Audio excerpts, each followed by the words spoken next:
BDR বিদ্রোহ বাংলাদেশের ইতিহাসে এক কলঙ্কজনক অধ্যায়। 2009 সালের 25 ও 26 ফেব্রুয়ারি ঢাকায় তৎকালীন সীমান্তরক্ষী বাহিনী বাংলাদেশ রাইফেলসের সদর দপ্তর পিলখানায় বিদ্রোহ জওয়ানদের হামলায় নিহত হন 57 সেনা কর্মকর্তা। দীর্ঘ 16 বছর পর উন্মোচন হলো এই বিদ্রোহের মূল সত্য, যেখানে উঠে আসে বিদ্রোহের নামে হত্যা করা হয়েছে সেনা কর্মকর্তাদের। রবিবার বিডিআর বিদ্রোহের নামে সংগঠিত বর্বরতম হত্যাযজ্ঞের বিষয় তদন্তের জন্য গঠিত জাতীয় স্বাধীন তদন্ত কমিশন প্রধান উপদেষ্টা প্রফেসর ডক্টর মোহাম্মদ ইউনূসের কাছে প্রতিবেদন জমা দিয়েছে। শত শত চিঠি লিখেছে।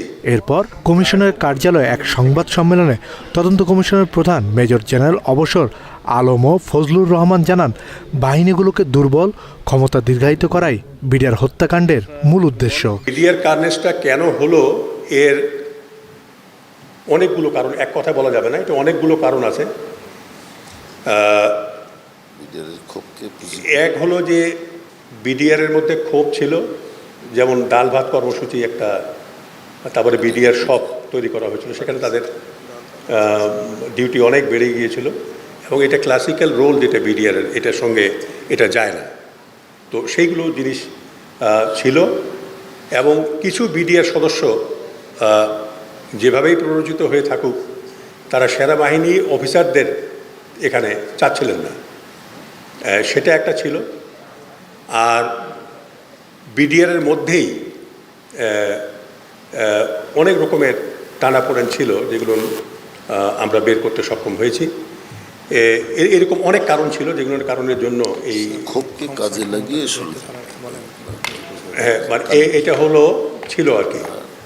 আর বিডিআর কার্নেজটা হওয়ার পরে যদি আমাকে আপনারা প্রশ্ন করেন, সেটা আগামী উত্তরটা আমি দিয়ে দেই যে ওই সময়ের সরকার তার ক্ষমতা দীর্ঘায়িত করতে চেয়েছিলেন এবং প্রতিবেশী দেশ বাংলাদেশকে অস্থিতিশীল করতে চেয়েছিল এবং সেনাবাহিনীকে, বিজিবিকে, ওই সময় বিডিআরকে দুর্বল করতে চেয়েছিলেন। বাংলাদেশকে অস্থিতিশীল করার জন্য ষড়যন্ত্র ছিল এবং এই কাজগুলোকে ডাল ভাতের কর্মসূচি, তারপরে বিডিআর সব আর্মি অফিসার কেন এখানে এসে তাদেরকে কমান্ড করছে, এই বিষয়গুলোকে সামনে এনে এগুলোকে ব্যবহার করা হয়েছে।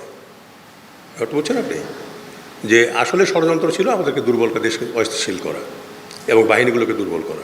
এই হত্যাকাণ্ডের মাস্টারমাইন্ড শেখ ফজলে নূর তাপস। দলগতভাবে ভূমিকা রেখেছে আওয়ামী লীগ। দলের প্রধান হিসাবে শেখ হাসিনা, শেখ হেলাল সহ প্রতিবেশী ভারতের জড়িত থাকারও সুনির্দিষ্ট প্রমাণ মিলেছে। যে আমরা টপের লাভ বলবো, কিন্তু নিচে যারা জড়িত আছে, যেমন মনে করেন সেগুলো না আমরা বলতে চাই না। এক নম্বর হলো যেমন প্রাক্তন প্রধানমন্ত্রী শেখ হাসিনা, ব্যারিস্টার ফজলে নূর তাপস, শেখ সেলিম, মির্জা আজমের কথা আমি বলেছি, তারপরে নানক, জাহাঙ্গীর কবির নানক, সাহারা খাতুন এবং জেনারেল তারেক এবং প্রাক্তন সেনাবাহিনী প্রধান জেনারেল মঈন এবং প্রাক্তন ডিজিএফআই প্রধান জেনারেল আকবর। এগুলোর নাম উপর লেভেলের, এগুলোর নাম আমি আপনাদেরকে জানালাম আর কি। বাকি আপনারা মন্ত্রণালয়ে আপনি যান, তাদের সঙ্গে কথা বলেন এবং আমি আশা করি যেহেতু আমরা কোনো ক্লাসিফিকেশন দেইনি, আপনারা পেতে পারবেন। প্রতিবেশী দেশ বলতে আমরা ভারতকে বোঝাচ্ছি, যেখানে প্রাক্তন প্রধানমন্ত্রী শেখ হাসিনা তার দলবল নিয়ে আশ্রয় নিয়েছে। প্রতিবেদনে উঠে এসেছে এই ঘটনার পেছনে ছিল সুদূর প্রসারী পরিকল্পনা, এমনকি এর দায় তৎকালীন সরকার প্রধান থেকে শুরু করে সেনা প্রধানেরও। একটা দীর্ঘ সময় ধরে এটা হয়েছে আর কি, এটা একদিনে হয়নি, একটা দীর্ঘ সময় ধরে এগুলো হয়েছে। যেমন তাপস এসে মসজিদে বসে মিটিং করেছেন, বিভিন্ন ট্রেনিং গ্রাউন্ডে বসে মিটিং হয়েছে,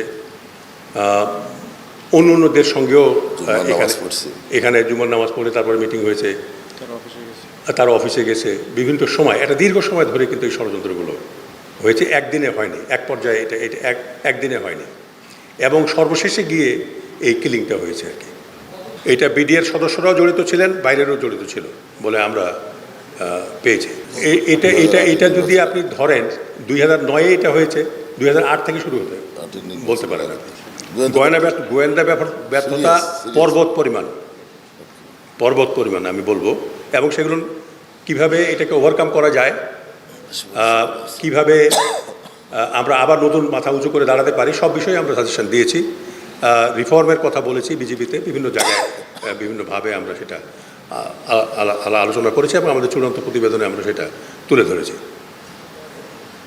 এবং জেনারেল মঈন তার বক্তব্যে বলেছেন যে আমি যদি এখানে অ্যাকশন করতাম তাহলে ভারত বাংলাদেশে ইন্টারভিন করতো এবং 71 সালে তারা ফিরে গেলেও এবারে তারা যেত না। এ সময় কমিশন প্রধান বলেন, হত্যার আগে এই সব সেনা কর্মকর্তাদের নির্যাতনও করে তারা। দুর্বল জায়গাগুলোকে অ্যাড্রেস করে সরকার সেনাবাহিনীকে দুর্বল করবার, দেশকে অস্থিতিশীল করবার এবং তার ক্ষমতা কক্ষিগত করবার ব্যবস্থা করেছে। এবং ধীরে ধীরে সেনাবাহিনীতে ওই সব অফিসারদেরকেই কিন্তু পদায়ন করা হয়েছে ঠিকমতো জায়গাগুলোতে, যাতে সেনাবাহিনী এফিশিয়েন্টলি কমান্ডের অধীনে না থাকে। সেনা অভিযান হওয়ার পিছনে যেটা কারণ, সেটা হলো সেনাপ্রধান জেনারেল মঈন উনি সেনা সদর পরিত্যাগ করে প্রধানমন্ত্রীর অফিসে চলে যান যমুনাতে, এবং সেখানে তিনি সন্ধ্যা 6টা পর্যন্ত ছিলেন, যেটা শুরু হয়েছে সকাল 9:30 10:40 দিকে কিলিং শুরু হয়েছে।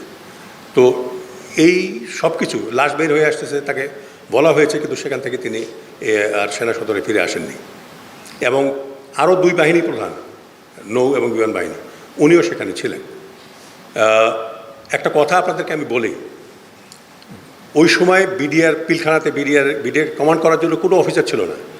যে অফিসারগুলোকে ছিল তাদেরকে কাউকে মেরে ফেলা হয়েছে, বাকি অফিসার কেউ চলে গেছে, বের হয়ে চলে গেছে, কাউকে জিম্মি করা হয়েছে, আটকে রাখা হয়েছে। সেখানে বিডিআরকে কমান্ড করবার জন্য কোনো অফিসার ছিল না, কাজেই সেখানে ইন্টারভিন করলেই কিন্তু বিডিআররা পরাজিত হতো ওই সময়।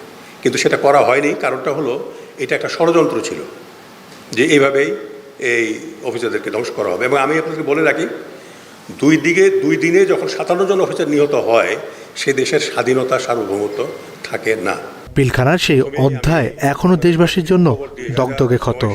তদন্ত প্রতিবেদন নতুন করে আলো ফেললেও প্রশ্ন রয়ে গেছে অনেক, আর বিচার ও জবাবদিহিতার অপেক্ষায় মুখিয়ে আছে একটি জাতি। আমরা যদি ফেল করে যাই এই বিষয়টাকে অ্যাড্রেস করার কারণে, তাহলে আবার পিলখানা হয়তো বাংলাদেশে হবে, এবং এটা যাতে না হয়, আর পিলখানা যেন বাংলাদেশে না হয়, সেই ব্যাপারে আমাদেরকে সবাই সজাগ থাকতে হবে। কাজী পাপ্পু, বাংলা এডিশন, ঢাকা। প্রায় 32 থেকে 36টা সংগঠনের কাছে